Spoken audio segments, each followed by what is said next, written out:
That never gets old. That never gets old. No, it does not. Welcome on a Wednesday night to Generation Movie. My name is J.W. Colwell, and I am joined by the amazing, you're cool Ryder, I'm cool Raider. See, I was being funny. I get it. Just being clever and silly at the same time. I am joined, as always, by my incredible co-host and one of the purveyors of FilmBuff Online, Rich Drees. How you doing tonight, Rich? I'm doing great. Great time to be alive. Great time to be enjoying movies. And a great time to be wearing a themed T-shirt for tonight's episode. I'm wearing Star Wars shirt. I feel like you can't go wrong. Look at you. You're going to score tonight. That's right. Wow. Did you just have that shirt, or did you have this made for the show, or did you have this? I did not have it made. I did order it through one of my favorite online T-shirt purveyors, superyaki.com. Not a paid plug. This is just me spreading the love of them.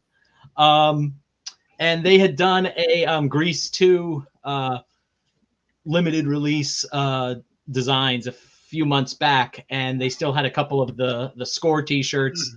And then a couple weeks back, when we decided, when we figured out our schedule for the rest of the year, basically, I was like, wait a minute. I think I can get a shirt. People in the network are excited about that. We're on board for the rest of the year, and we have everything laid out. It's a very cool shirt. I don't know that I need it. I think it works perfectly for you because it's perfect for you. This is an interesting movie we're discussing tonight, because here's the thing.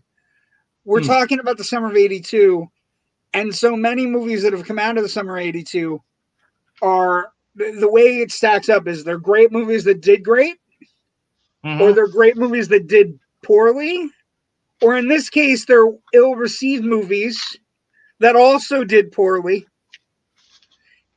But this film we're going to get into the legacy aspect of it, and it's important as the show progresses. This film is, legacy-wise, in a weird spot, right? Yeah. I mean, and you do a little bit of research on the movie. You rewatch the movie, which I did today, and helped me to add some things to my legacy list.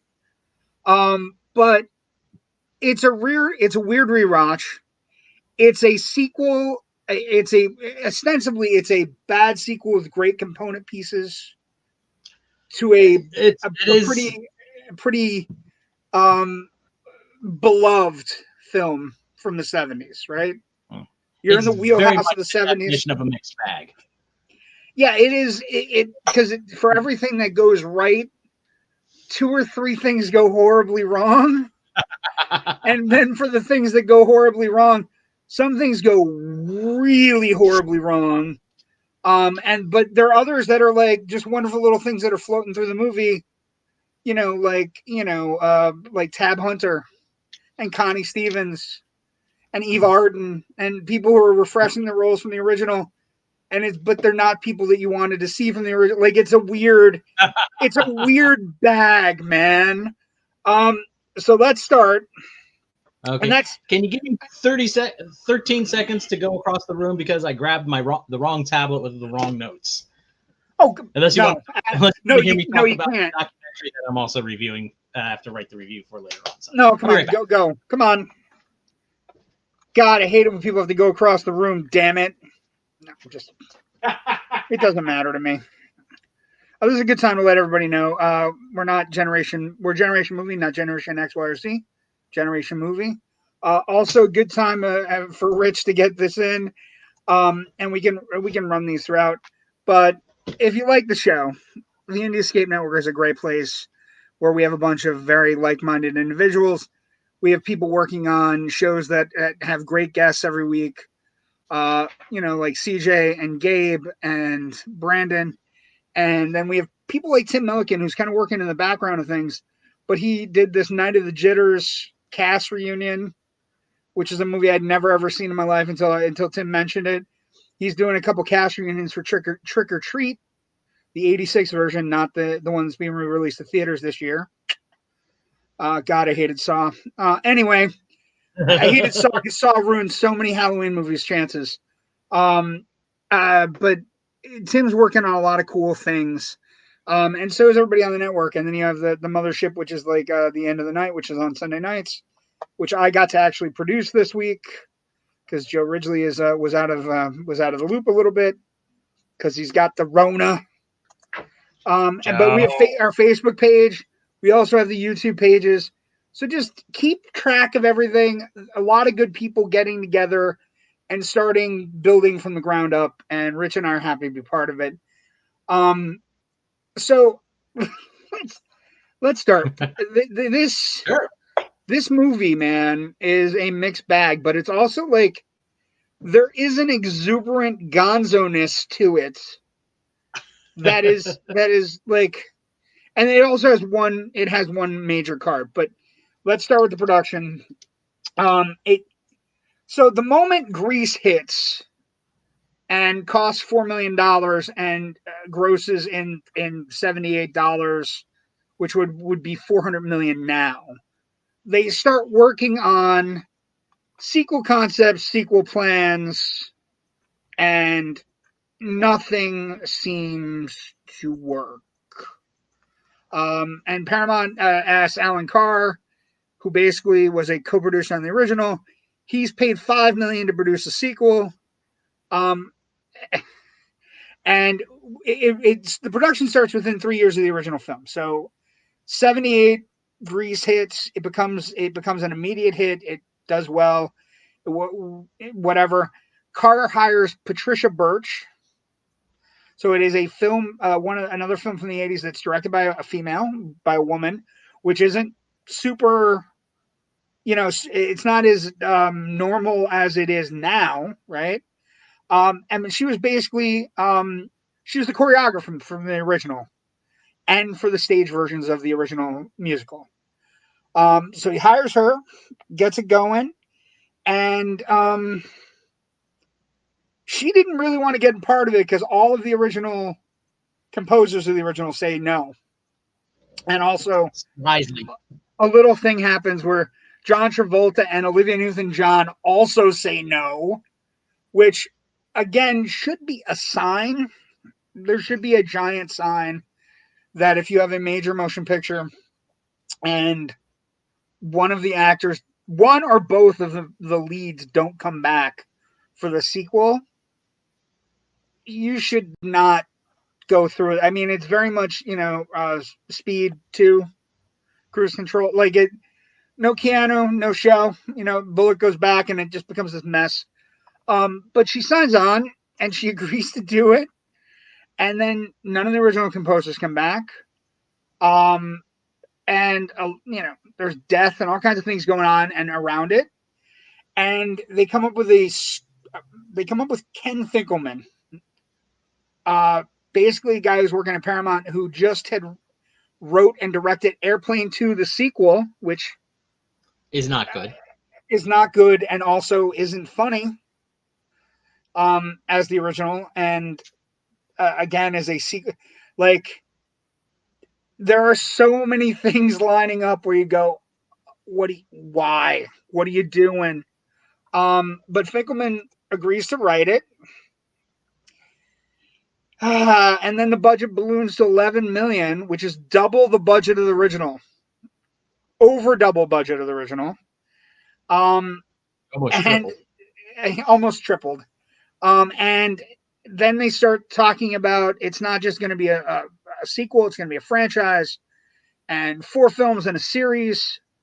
And the idea that they're going to take Greece through the structure of the town of the time. So 50s, 60s, 70s are all done. But thank the Lord, the Rydell High would never see the light of day again, because this movie just comes out and just stinks up the joint. Mm-hmm. The production is tumultuous. Like, it's a 58-day shoot. It is laborious. Actually, a shoot doesn't surprise me too much, simply because some of these musical numbers are very expansive. The Gonna Score Tonight, I think, is ridiculous. As I was rewatching it, I was just thinking about not just the choreography and the number of people and everything, but the amount of setups to capture all of that. It seemed insane. Well, but 58 days, think about this. 58 days for this movie, when most shoots were going a month, 30 days. Like, even at Conan, I think we did early, was like 40 days. So you're talking about a 58-day shoot in the country where they're filming in an abandoned high school. So they have the run of the place. They can do whatever they want. The casting is hazardous. Like, it becomes a hot potato. And it just becomes like, they go to the original stars. They go to Travolta, they go to Newton-John and say, hey, you come back. We want to bring you back as a married couple. You'll be running a gas station, and we'll build in a musical number for the end of the movie for you guys. They pass. They go to Jeff Conway and Stockard Channing, who played Rizzo and Kaneki. And they come up with a similar concept of, we'll have you as a married couple, we'll have you bickering, we'll have you going to night school to finish school. And they pass. And Stockard Channing, actually, it's a very good reason why Stockard Channing passes. Stockard Channing passes because she's gone to Broadway and she started working on the stage again. Conway passes because he's working on a show called Taxi. Right? So it's like the idea that everybody has something to do. Travolta's got something to do. Olivia Newton-John's got something to do. And it just becomes nobody wants to come back except for the minor characters from the original movie. And even some of them don't want to come back. Rich, talk to me. Give me an idea of what you would be thinking if your film started this way in production. I would seriously consider not going forward. But it feels like the studio very much was relying on the name power of Grease. Well, and they felt like the concept of the movie and the idea that it played on nostalgia in the 70s was going to be stronger than the actual actors and the characters and everything from the first movie. Young people singing and dancing in a high school is essentially, let's run with it. And then the casting happens. Nobody comes back. One of the interesting casting things you hear about is that Maxwel Caulfield is having a wonderful early career, right? He's being described in Broadway as a future Richard Gere, future John Travolta, a future all of these things, right? And he basically gets this role by beating out Timothy Hutton, right? Timothy Hutton, who, of Taps, of Ordinary People, an incredible young actor at the time who was very hot at the moment. Caulfield beats him out because the producers of the movie saw him in a Broadway play. and he basically gets the role. And then, one of the interesting things coming out of it is that this role actually defines his life for 10 years. It takes possession of Maxwel Caulfield. Now, the other person that we're going to talk about in a moment, the casting where they had some luck, right? They cast a young Michelle Pfeiffer who didn't know how to dance and didn't know how to sing and just learned. She's 23. She's unknown. She's done some TV here and there. But she goes to an open casting call, Rich, an open fucking casting call for a major motion picture, and beats out Lisa Hartman, Christy McNichol, Andrea McArdle, and Pat Benatar, who is just the weird, like, I can't imagine Pat Benatar in a Grease movie, right? I mean, I guess I could. Yeah, I'm trying not. It sounds like a recipe. Pfeiffer gets the role, and she gets the role because she's just different. That's all it's described in the production notes on it. She was different from everybody else, and when you see her in the movie, it really translates. There are times, Rich, when you're watching this movie where she's in a completely different movie, where she's on her own from the rest of the thing. She's wearing a pink lady's jacket, but she is head and shoulders above everybody else in the movie because it's a star thing, right? It's mega wattage dropped into a pond and just throwing off bioluminescent light everywhere. But I would say that that's actually a bad thing, though, because she outshines everybody by so much, and they're not lifting their own performances to where she is, or their own on-screen effervescence, or what have you. It just kind of throws the balance off of the movie. Like you said, it's like she's in an entirely different movie. And that's what makes it really weird. It creates that kind of weird frisson in your mind as you're watching this of like that one girl is so much better than everybody else.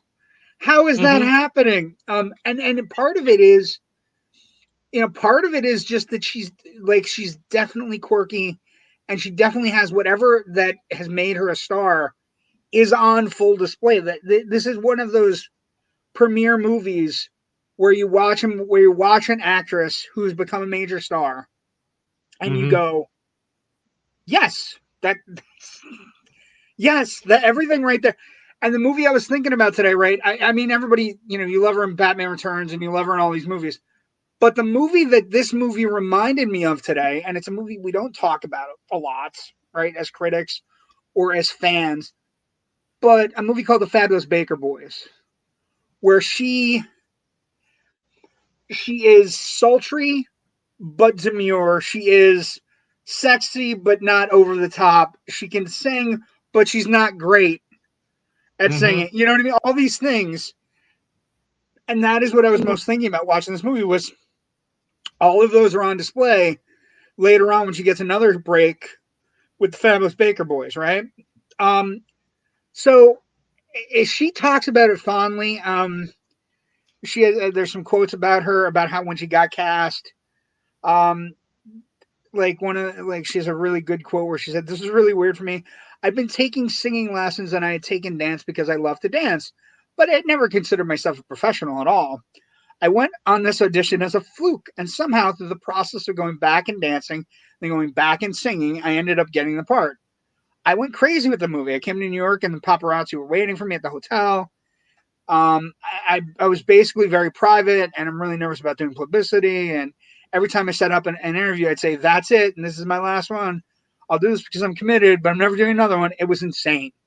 So she is the same person then as she is now, right? And it's just this role, and you're right. I think part of it is she looks like she's in a different movie because she's really acting and singing. And Caulfield, to a certain extent, is good too, right? Because he's given the most listless role of any major character in a major sequel to a major motion picture.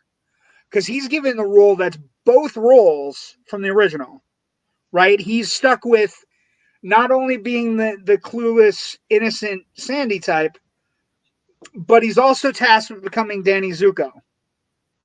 Right? So he has to embody both goddamn things.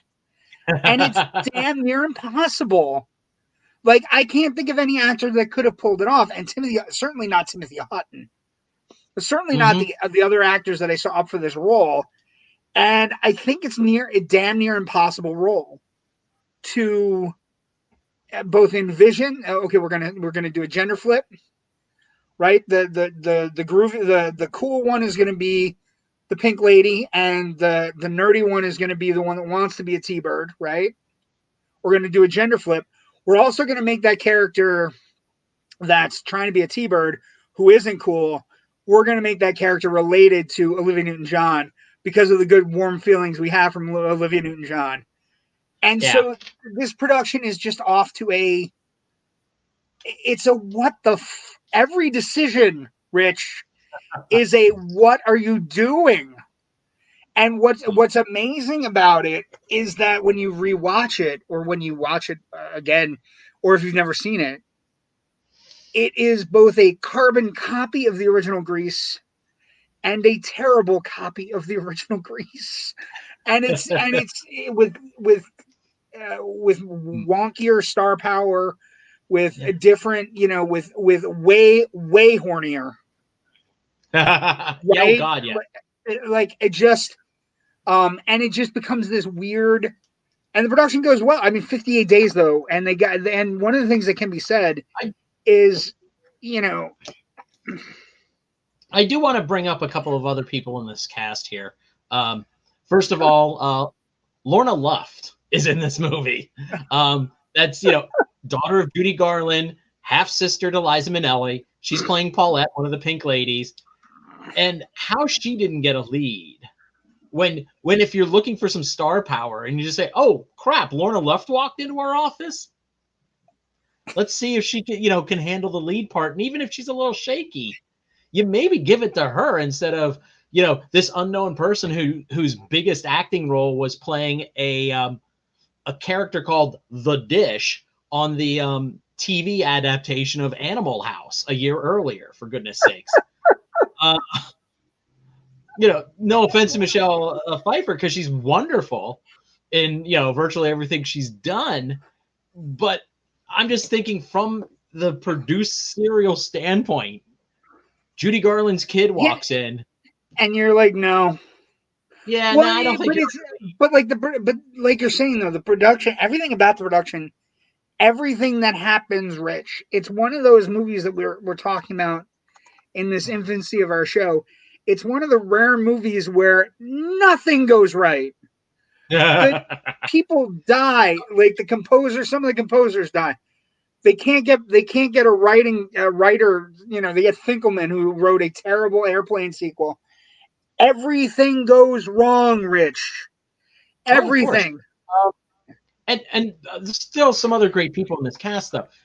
The twins, Liz and Gene Segal.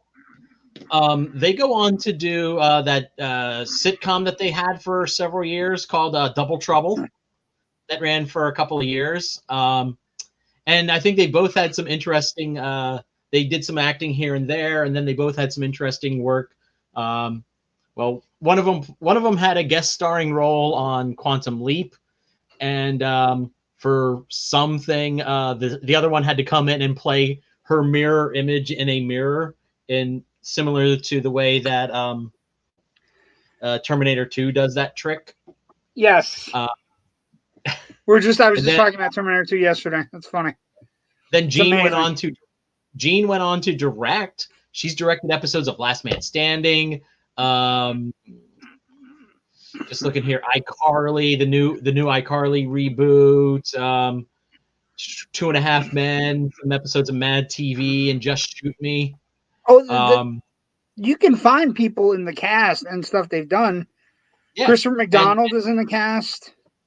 And Liz went on to Adrian Zemed, of course. And Liz went on to be a writer. She most recently worked on Flight Attendant over on HBO Max.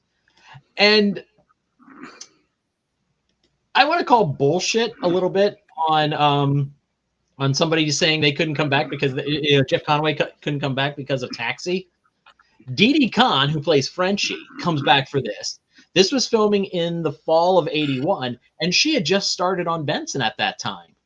So she was juggling a sitcom and her few appearances. I think it probably is bullshit, but I also think if Jeff Conway wanted to peddle that idea that I can't come back for this because of this.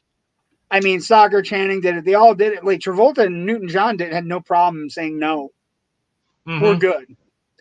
And I think that it becomes this weird, like, self-fulfilling prophecy where all these things fall into pieces early, and it becomes this weird, like, reading about Maxwel Caulfield and doing a little bit of stuff. It is a slippery slope. Like, he was super hot, gets this role, and his career tumbles for about a decade. He has a Grease 2 drop-off, which is interesting because by the time he gets back, Grease 2 is a cult film in the 90s. So it becomes, and one of his other big starring roles in a very popular 90s film is wholeheartedly based on this film in a sense, in a kind of a quasi spiritual sense. But production.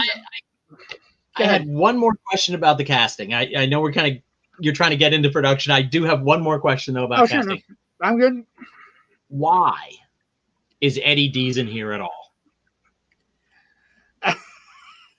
Well, part of it. 3 lines. He does a pratfall. He gives like a piece of exposition early in the movie, disappears, and then weirdly enough, during the talent show sequence, we see him like on some kind of bench being lifted up into the rafters, and we never go back to that. I have no idea what he's doing in this movie. They show a bunch more with him, and they just cut it all. Part of it, the Eddie Dees question is always an interesting question. But the thing about it, Rich, where it's become interesting is that he's been under so much controversy for the last 2 or 3 years. Oh, so yeah, he's had a rough time of things. But you're right. Like, why come back to be the guy that falls on a musical instrument twice? Why come back to be the guy that gets, the kick me sign put on twice? And I guess, for a lot of them, it's money. But like somebody like Sid Caesar, Sid Caesar's slumming. There's no other way to say that. Sid Caesar's one of the greatest comics in the history of television and film. And he is slumming here. He is getting the paycheck and doing silly shit where he's talking about like basketball. Like, you could say that for anybody. Anybody who comes back from the original cast, right? That kind of just they show up with Sid Caesar, Eve Arden, and Dodie Goodman is entirely disconnected from what's going on in the main storyline with the teenagers. It's like they film one day.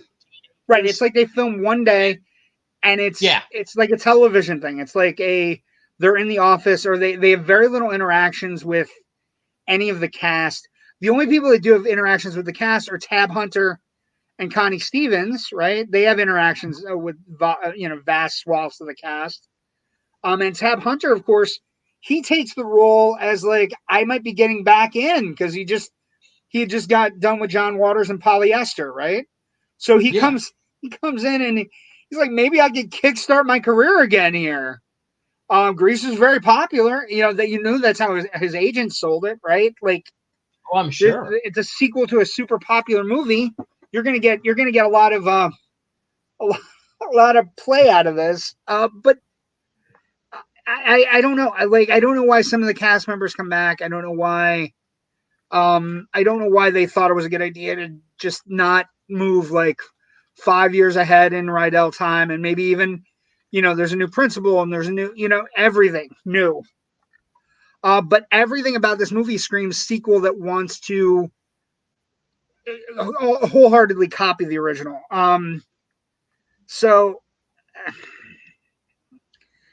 filming occurs for 58 days. They film at an abandoned high school, the Excelsior High School in Norwalk, California.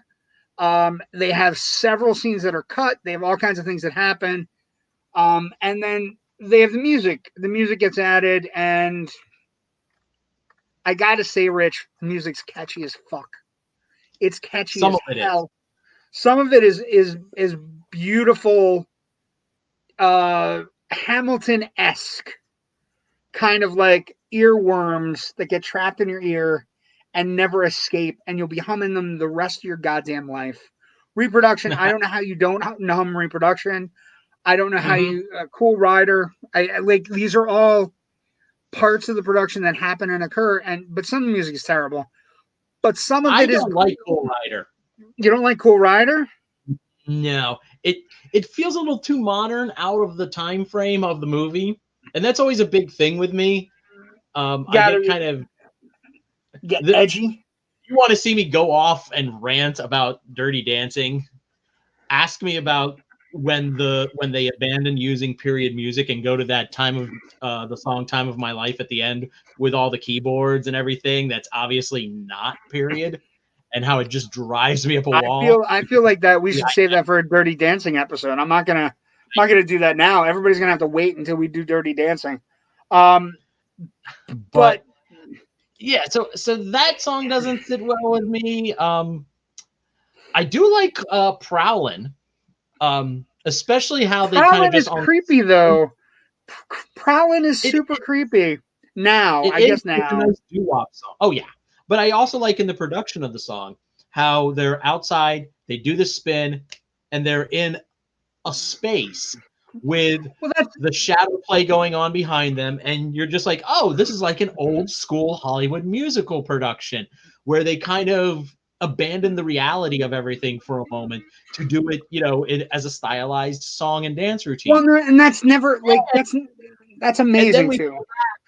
And then we pull back and discover no, it's actually the talent show, and they're practicing. They're practicing for the talent show, and this is how their thing is going to look on stage. I really like that. I thought that was clever, and I enjoyed that. Well, no, I think that's one thing about the movie, though. One thing that is the production design on the movie for a lot of the musical numbers is really good.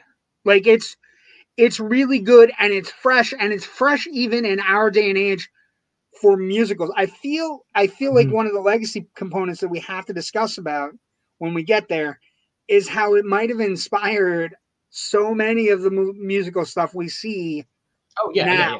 You know what I mean? But we do have to do some bad news first. Hold on, I just want to kind of touch on 2 more songs here.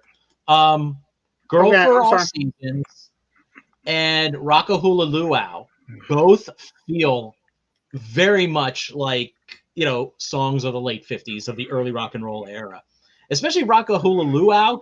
I was like, how did no one write this song in 1958 or 1959? It just felt, because everybody was like, when rock and roll first hit, everybody was just trying to shove the word rock into something, I agree with that. I think there are pieces of this movie. Like such a natural idea to go Rock-a-Hula Luau, boom, and I'm like, how did we wait another 20 some years before somebody actually put that together? Where is Annette Funicello and Frankie Avalon? Nah, when we need them. The production is. That's one of the things about the production. Like for 58 days shooting, it does look good, and for an $11 million production, there is a lot of intrinsic value to the musical numbers, how they're staged, the choreography, how they drift in and out of reality consciousness, like you were saying. There is some really good stuff. There are times when it doesn't look good, though. I don't know if we want to talk about that now, or we get to the critics. Let's get to the criticism. Because we have to talk about bad news. Production is already bad, but then box office happens, and let's set the stage of a Paramount executive on opening weekend for Grease 2. Grease 2 opens June 11th, I believe it was. Hold on, I believe I have the numbers. June 11th. So Grease 2 opens on the same weekend. Ready? that E.T., Star Trek 2, Rocky 3 is still playing, and Poltergeist is in its second week. And this movie opens against those 5 movies. And I look at that and I go, what are you doing? There was just a lineup of Paramount execs waiting to take their turn to leap off the top of the Hollywood sign. This is like it came in 5th place in its opening weekend. 5th. And it becomes like it's one of those things where it's 5th place, but as anybody who watches our show or listens to our show, it's 5th place because it's in a murderer's row weekend. It is June 11th. It is the first week of ET. Poltergeist is in its second week. Star Trek 2 is in its second week. And Rocky 3 is in its third week. And it's like shooting fish in a goddamn barrel. And I'm not gonna lie to you. There's like they could have pushed it back, like, because here's the thing. One of the unkept secrets about 1982 is everybody knew E.T. was going to be big, right? Mm-hmm. All the test screenings leading up to E.T. opening on June 11th, everybody in Hollywood, the dirty little secret in Hollywood was everybody knew it was going to be, nobody knew it was going to be as big as it was. But the dirty little secret in Hollywood, Rich, was everybody knew it was going to be big. So if you're a Paramount exec, why do you not bite the bullet, Rich? Why do you not go, I'm going to be smart and discretion is the better part of valor. We're just going to push it back a week. Because if you push it back a week, Rich, it opens against Firefox, right? It opens against author. Or even 2 weeks. 2 weeks, it opens against The Thing and Blade Runner. You know what I mean? Like, you give it a shot, or you do something. You move it farther back. You do whatever you can to get it out of Dodge, to get it out of the way, so that it comes in 5th place on its opening weekend and ends up grossing a whopping total of $14 million. Dead on Arrival, DOA, grossed $14 million, which is about 45 now. But still, $14 million. It only beats its budget by $3 million. It's stinky doo doo. It's bad. And it ferments, and it gets sealed up in its own juices. And this box office is so terrible, Rich. Like, they had to.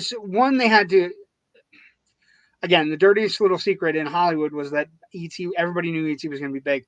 Press screenings, everybody had seen it. They knew it was going to hit big. You move it. You move this movie far, far away, or you move it. You know where you move it? You move it to the end of the summer, beginning of school, or something, like we're doing it now. Why wouldn't you release a movie that opens with a song called Back to School in September? Well, the interesting thing there is, up until the last 3 years, Labor Day has been a minefield for films. But the last 3 years, September has been big releases, and last couple of years, starting with It a couple of years ago. But you're right. Why would you not, jump in on that or work on that? It just never comes to be. It becomes one of those. It becomes one of those. Tales that film executives tell their kids to make them go to bed at night scared. Oh, it's okay. It's okay, honey. Daddy's going to open against E.T. tomorrow. Daddy, you're going to lose your job? Probably. And the thing is, they barely make their budget back. And, there's not a lot. I can't even spend more than 5 minutes on the box office. The box office is so putrid. It and it's not just box office that's putrid, Rich, right? So box office is terrible, but the critical response is bad too. It's bad, right? I mean, right now, as of July this year, its approval rating is at 35% on Rotten Tomatoes.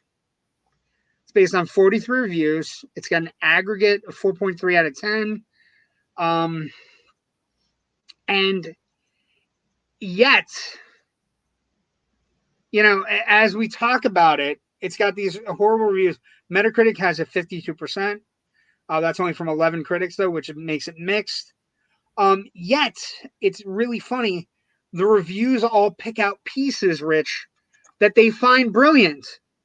So, my favorite thing was Roger Ebert hates it. He absolutely hates it every step of the way. But he does say, actually, he just hates it. He doesn't have anything nice to say. Although a lot of people view Pfeiffer.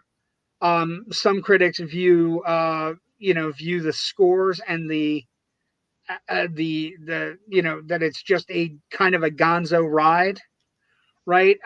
Ebert's review, 2 out of 4. This movie just recycles Grease without the stars, without the energy, without the freshness, and oddly enough, without the grease. Mm-hmm. which is great. It's a nice literary thing. But Pfeiffer's noticed. I think that's one of the interesting things is that the critics watch it and go, they see the same things you and I saw, which is she's in a totally different movie most of the time, and she's better than the movie she's in. Mm-hmm. And I wouldn't feel too bad about for Paramount, though, the studio, taking a bath on this, because later on in the summer they do release Officer and a Gentleman, which grossed $190 million on a $6 or $7 million budget. Well, they had Star Trek too, and they also I just found out that they also re-released Raiders in the summer of '82 as well to make a little bit more scratch. Yeah, that's another thing that bothers me. They worked with Spielberg and Lucas for Raiders. Why would they then go up directly against Spielberg like that? Somebody also Spielberg is so hot. Like at this point in his career, like I know we're at a point now, and from you and I as critics, right, where people kind of like there's a slight when a Spielberg movie comes out, there's a slight, oh, he's not as good as he used to be. That's bullshit, right? I'm gonna lay that right out right now. But at this point, he's prime Spielberg. He's Spielberg prime. He has released Jaws. He has released Close Encounters. He has released Raiders. He has E.T. about to be released. He is in the groove. Yeah. Like, why the fuck wouldn't you move your movie? Like, why? And Paramount is in the Spielberg business with thanks to Raiders. And at this point, there had to have been already discussions going on about a sequel. So why would you risk irritating somebody who's going to bring you millions and millions and tens and twenties and hundreds of millions of dollars into the studio by thinking, well, maybe we can siphon off some of his opening weekend with our little musical sequel? I'd love to be the fly on the wall for that conversation. I'd also like to be the fly on the wall with hey, where are we slotting Grease? Where are we slotting Grease? We're going to slot against E.T. Yeah, but that's Spielberg's in the picture. Yeah, I mean, they're saying it's really great, but I think the alien looks fake. So let's chance it. Alternately, maybe Paramount knew they had a dud of a movie on their hands, and they're just like, throw it out here, and then we can say, we didn't have a chance, and that's why it bombed. Like they were trying to cover their asses. Maybe it's the opposite. Oh, that's good, Rich. I don't think it's right, but that's that's good. If a film exec had that idea at this point, you know what I mean? Like, I feel like that might have been a golden age of executives because we're in the Zaslav age right now. So it's, hey, if we have a dud, cut base. But the critical response is as egregious as you would perceive it, right? Janet Maslin had a good blurb. Dizzy with slight, and with an even more negligible plot than its predecessor had. This time, the story can't even masquerade as an excuse for singing the songs together. Songs? What songs? The numbers of Grease 2 are so hopelessly insubstantial that the cast is forced to burst into melody about pastimes like bowling. Who knew that Janet Maslin hated bowling? I actually think it's one of the best songs in the movie. I think it's one of the best produced musical numbers in the movie. Yeah, it really is, because it takes everything you need from a musical number, and it achieves what it sets out to do, which is take a mundane thing, add music to it, and make it special, and also give it a slight ironic twist of what it's supposed to be, right? Yeah. The scoring not only inspires people on a date going bowling, but also that in the game of bowling, you happen to be trying to score. Yeah, it's quirky, it's fun. I don't agree with Maslin about I think part of it is that, like, for every score song, there's the one, like, in the goddamn America song where he's basically a guy begging for sex because the Russians are going to kill us with nukes. That one is bad. Yes. And so it's like, if for every one of those songs, there's something. For every Rockahula song, right? There's also like another song where it completely falls apart. And then my favorite song in the movie is Reproduction, just because it's a PG movie, Rich, and it's filthy. It is filthy in every conceivable way. It's filthy from top to bottom. It's the best parts of the movie are when it doesn't repress its urge to be crass. It when it does that, Tab Hunter, forced to sing a song about pistols and stamens and producing dust, it's going to make everyone happy. Is for me where you get the special. Also, anything with Pfeiffer in the movie, because she's in a different movie, because she's taking everything so seriously, and because she reacts to everything like everything is in the moment and everything is right there. Everything about her in the movie is special. She's also like the opposite of Stockard Channing. I know that you can't, like, one of the things about when you're talking about Grease 2, you can't bring up Grease at all, right? But one of the things when you're watching Grease 2, she's a much nicer leader of the Pink Ladies. Stockard Channing's a bitch in the first movie. I don't care. I'll say it. Rizzo's an asshole as a character. She's a bad person. She fakes a pregnancy, treats Sandy like garbage, treats Frenchie like garbage, treats, almost all of them like trash.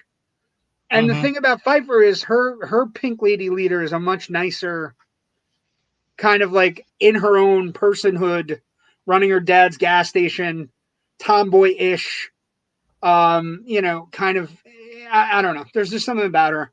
I think the movie's a failure, but there are so many ingenious little touches where it's worth at least a watch. At least one.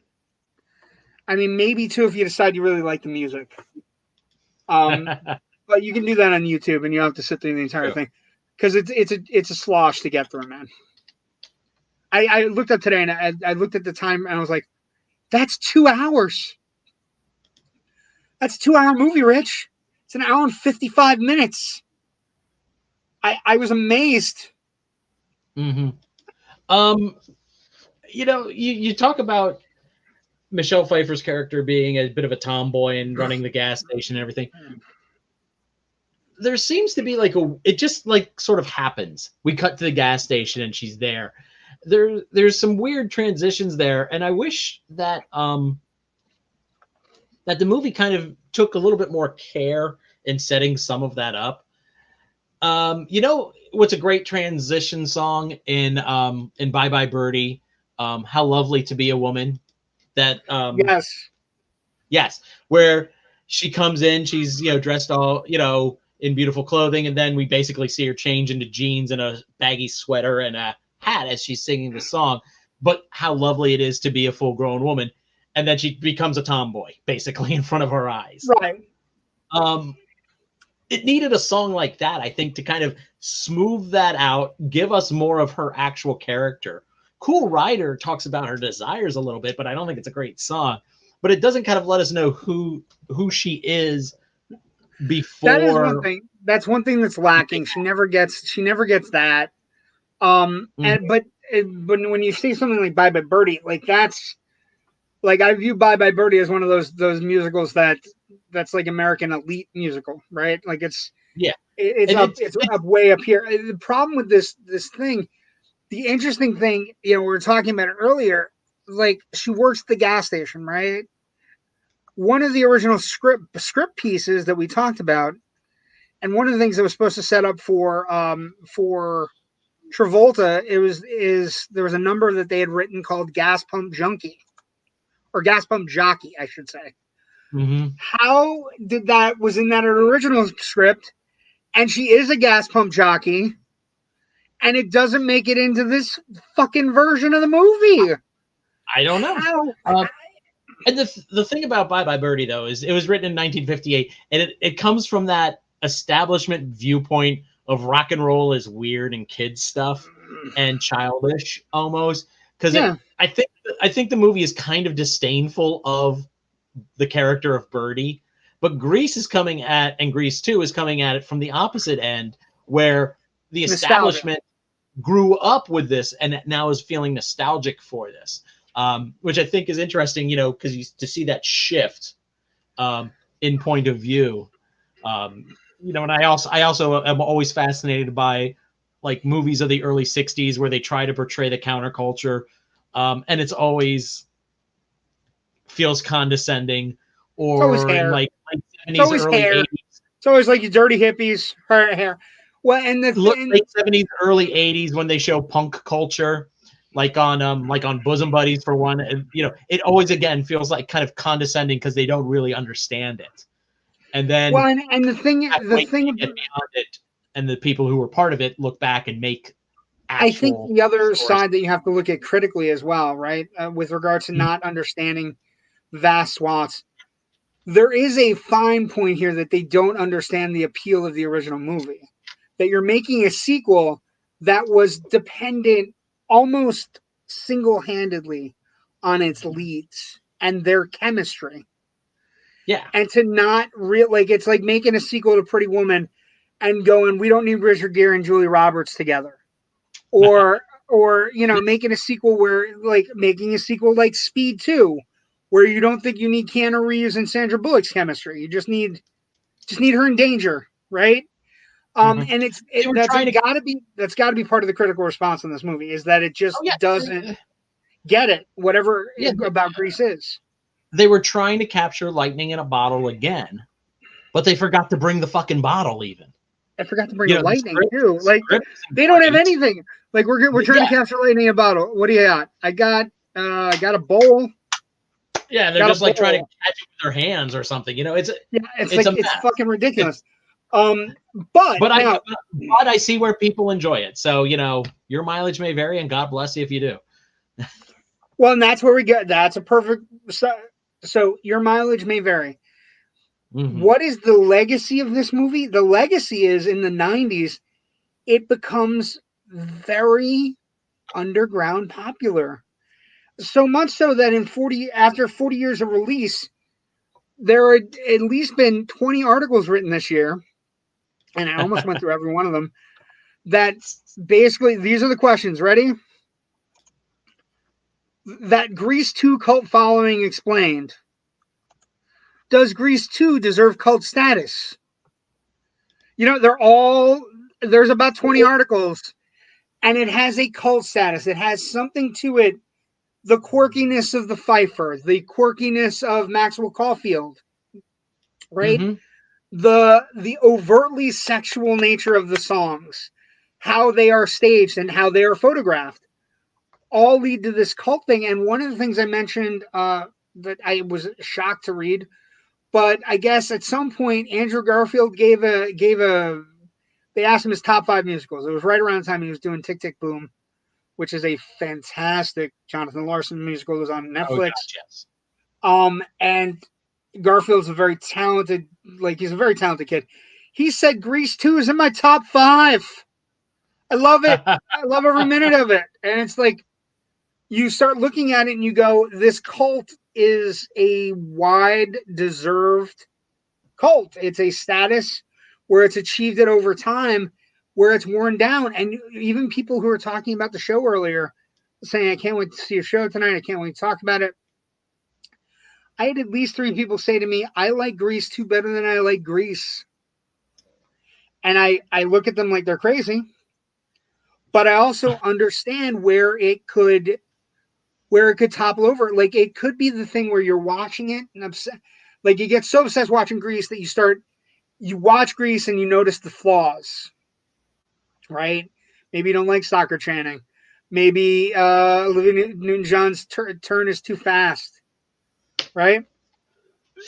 And you look up and you watch this movie and it's just gonzo and crazy and super hypersexualized, and it's fun. There are parts of it that are fun. The legacy is just that it's become this cult movie that has a legacy all its own. I think one of my problems with it, though, is that it doesn't push itself too much.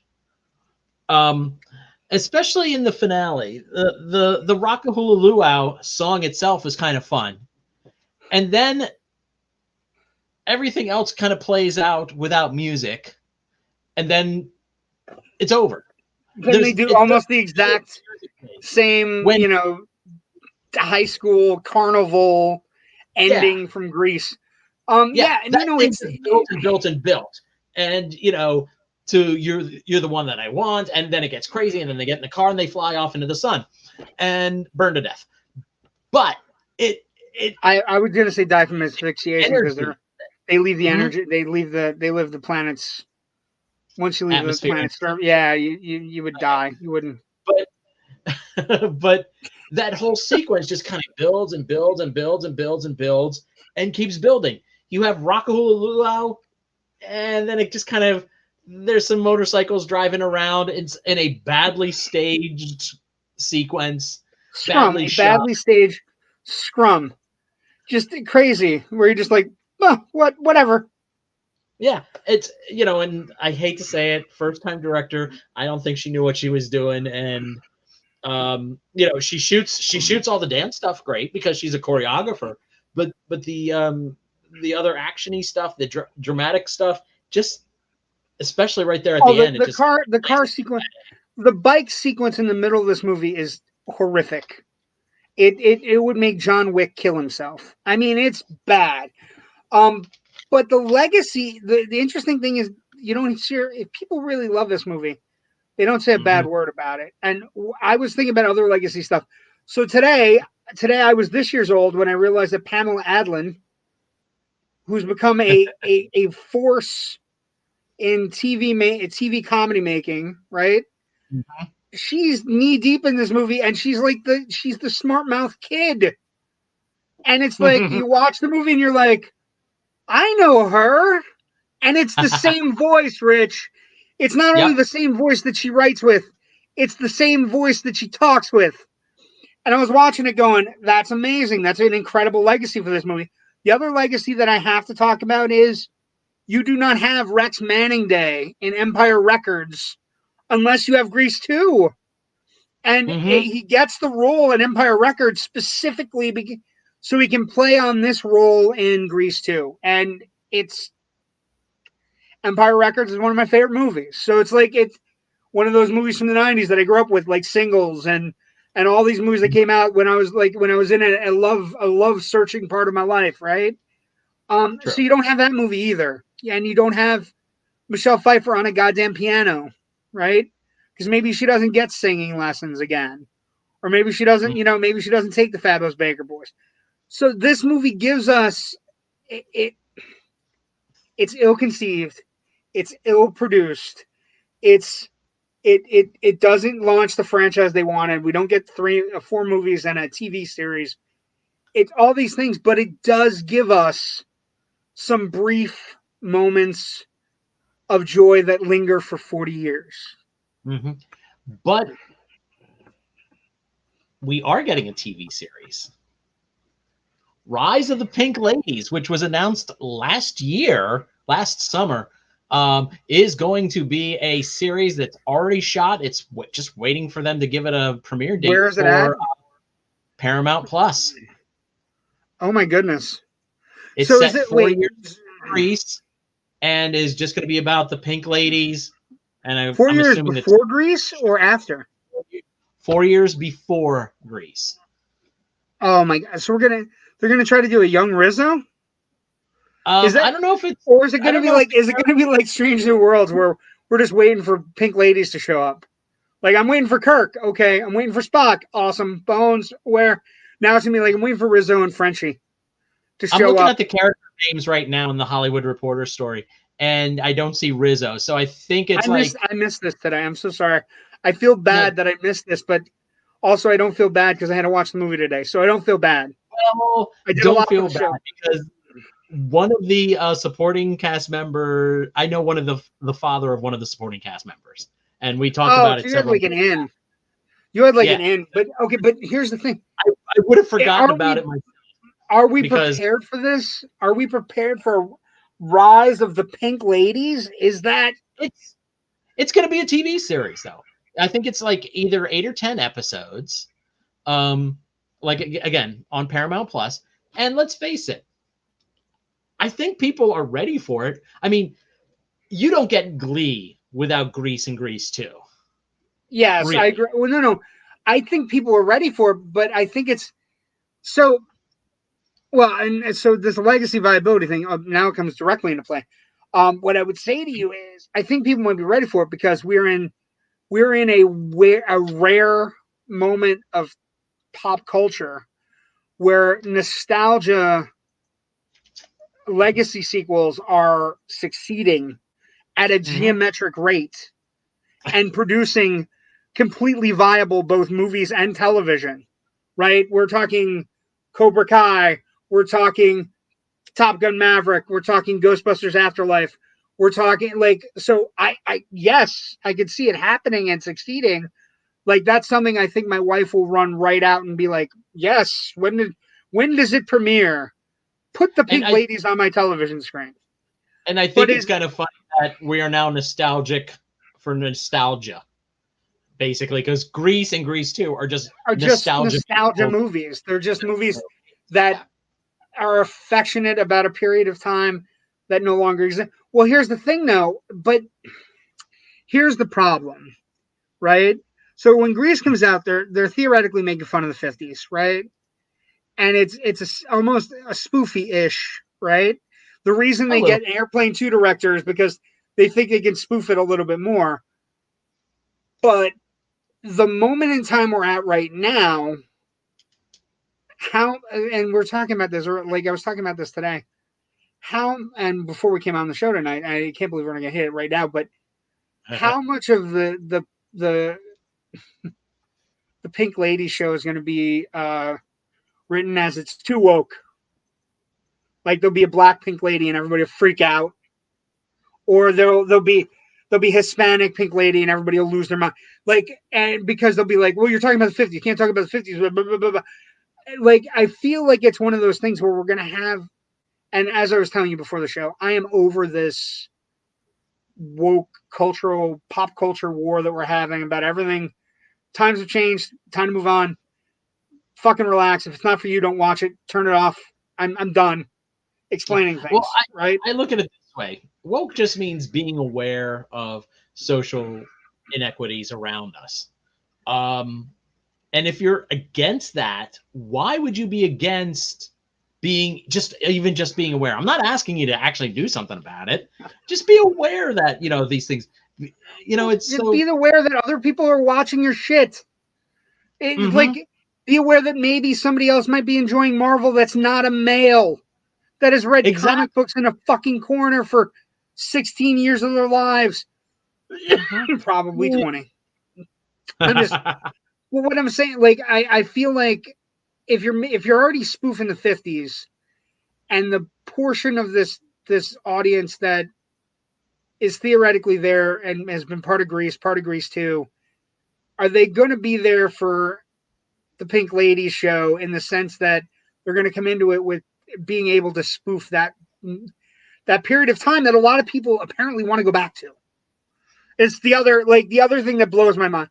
So I don't know. I feel like it'll do fine, but I feel like it's a show we're gonna fight about.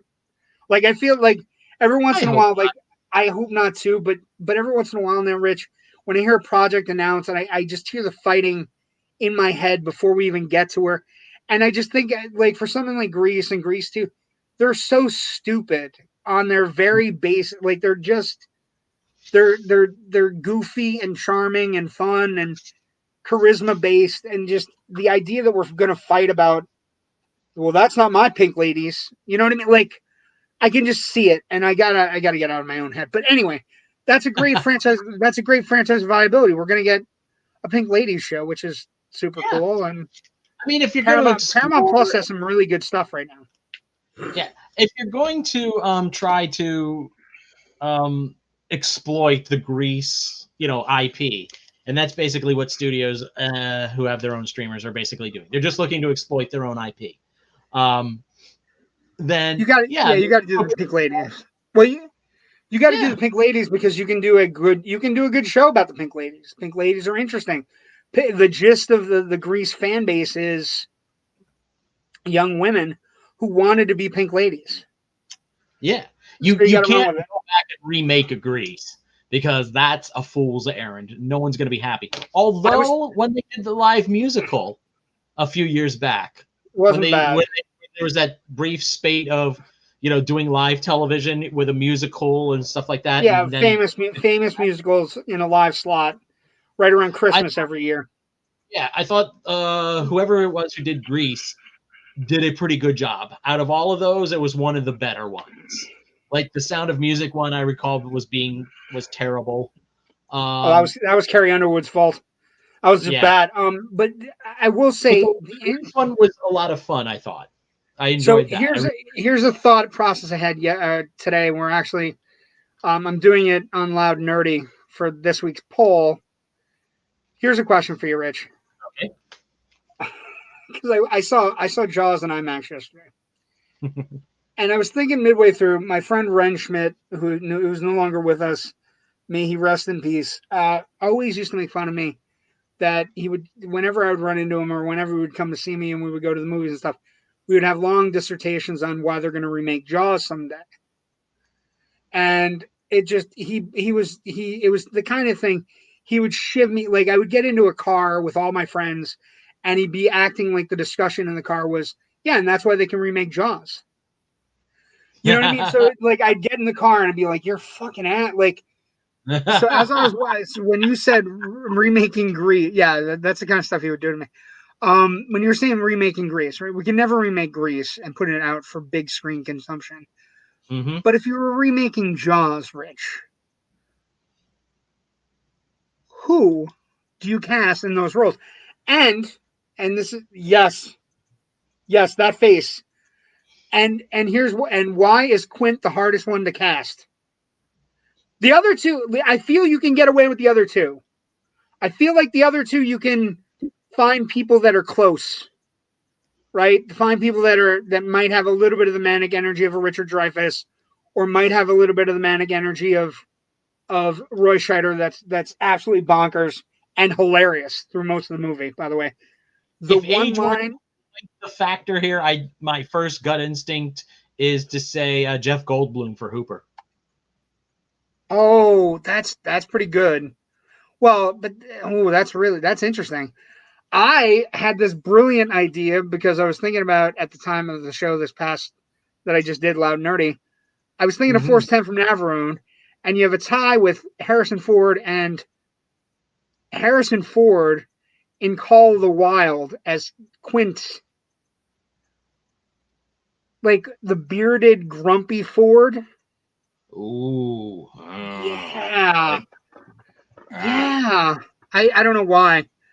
But that's what I was thinking about earlier. But I saw Jaws in IMAX, so I was like, I saw Jaws in IMAX yesterday, and I saw 3,000 Years of Longing, which was. I have no idea who you'd cast in a Grease remake, though, honestly. And I think the first question you have to ask is, do you go for actors who are actually, you know, look like they're in high school, or do you go the same route that they did for, you know, the original version and go with actors who really look like they're pushing 30? Yeah, Stockard Channing looks like she could be Rizzo's mother. Yeah, Stockard. Well, that's the first. That's the first question. But the franchise viability of Grease, and the legacy of Grease 2 is this wonderful, amazing train wreck of a movie that did poorly at the box office, poorly with critics, but 40 years after the fact has found a time and a place where it is beloved by many, and enough where you have us doing a show about it. You have major publications like on Rotten Tomatoes and The Hollywood Reporter and other places doing full out articles about why Grease 2 is a cult film. And that's a good place. Anytime you have a summer where you have that kind of magic, you can really do well. And that is why Grease 2 is one of those movies where you just go, that's amazing. That's incredible. But it's, you know, I think it should be seen at least once. And then if you end up loving it, maybe one more time in your life. And then that's it. That's it. So I'm excited. We're going to get away from 82 for a week. And I think it comes as no surprise. There happens to be a major movie that's releasing next week. It's a major sequel. It's coming at a moment when theaters are in a little bit of trouble. And we are going to go back to the original groundswell. We're going to go back to the original. Next week. Back to the quick stop. They weren't even supposed to be here today. We're not even supposed to be here next week. But we will. We're going to do Clerks next Wednesday night as just a kind of an offshoot, just like we did with Jaws with the IMAX re-release this year. We're going to do Clerks because Clerks, of course, as you know, Rich, Clerks is coming out, but also, as you also know, this is also coming out next week. You have already seen it, from what I understand. Yes, I have. My review actually goes live tomorrow. My review is fairly spoiler free. Oh, that's good. Yeah. I will be seeing it Tuesday, and then I will be discussing it on Loud and Nerdy in a spoiler-free review on Wednesday night. But then we're going to discuss Clerks, and I'm sure it'll come up next week. Yes. But Clerks is next week. Where can people so a couple things. No real big shows this week on the network. I know Brandon's off another week because he's filming a movie. Tim, however, has some big things coming up. Tim Milliken, who just did the Night of the Jitters cast reunion. He's working on a couple of cast reunions for October, and we'll have more information on them next week. But I think he's doing Trick or Treat from 1986, a cast reunion there, and a couple other things. So he's got some really cool cast reunions for some very specific and fun genre films from the 80s. He does yeoman's work going out and getting all these casts together. And in many ways, they're full-on reunions because these casts have not seen or heard some of the people in a long time. The Jitters thing was really cool. We're doing Clerks. Where can people find you and your stuff, Rich Drees? And especially that Clerks review that's dropping tomorrow. That Clerks review that's dropping tomorrow. The review of Confess Fletch, which is dropping on Monday, I think it is, the 12th. The new Fletch movie with John Hamm. I don't need a full review, but is it a yay or nay? It's a positive. Good. It's positive. I'm glad. Very few films do I want to like. That's one of the movies that I don't necessarily want to reboot, but I love the character so much that if you desperately want it to be good. If you've read the books, this feels a little bit more in line with the casualness of Fletch in the books, whereas I've always felt that Chevy Chase kind of overpowered the role with his own screen persona. And that's something I talk about in my review, which I probably will finish tomorrow night. But all of that and more can be found at filmbuffonline.com. Also, this week we just had a new episode of the film writers, Pennsylvania Film Critics Society Circle. Yeah, Philadelphia Film Critics Circle podcast. I'm on there talking about a couple of films. We recorded that about 2 weeks ago, so I can't remember exactly which ones made it for this episode. It's been such a long 2 weeks, Rich. It's been such a long 2 weeks, Rich. It's been a crazy 2 weeks. Yeah. And I can also be found shooting my mouth off about movies, comics, TV, geeky stuff, and occasionally politics on Twitter at FilmBuffRich.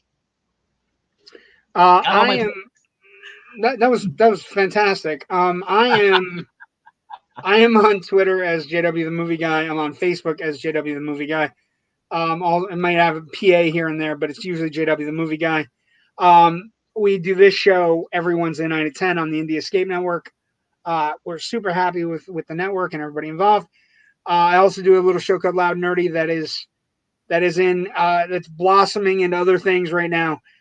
We do that every Wednesday night at 8, and it's a good show, a lot of fun things. And Loud and Nerdy, the group, is a great thing you can find as a forum on Facebook, just to go in and talk about geek things. This week, we did the poll about $1 million props that you'd buy.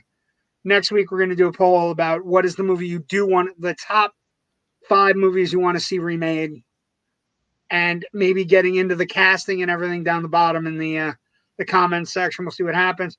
We had over 50 votes for the props. The props thing went absolutely bonkers. Some people had some really cool shit too, like really inventive things they wanted. My favorite, somebody said the Porky's neon sign that you could put in your backyard. Like, would that be worth $1 million? Aside from pissing off your neighbors, right, on a nightly basis, I thought that was one of the more interesting ones. We had some really creative, like Godfather, like Brando's desk, Bruce the Robot, the Aston Martin. Although I think that's probably, you couldn't get that for $1 million. The Trans Am from Smokey and the Bandit. Bela Lugosi's cape, although somebody mentioned if you had to get Bela Lugosi's cape, you'd have to do some digging. There'd be some manual labor involved for us nerds, which isn't always great. But so a lot of fun things on that group. Join us next week. We will be doing Kevin Smith's original cult classic, 3 film producing opus, Clerks. Thank you for joining us tonight. Have a great week. A lot of good stuff to watch. Enjoy yourselves. Try to find a movie to go see. Theaters. Keep theaters up and running, people. I don't know what I'm going to see on Thursday, but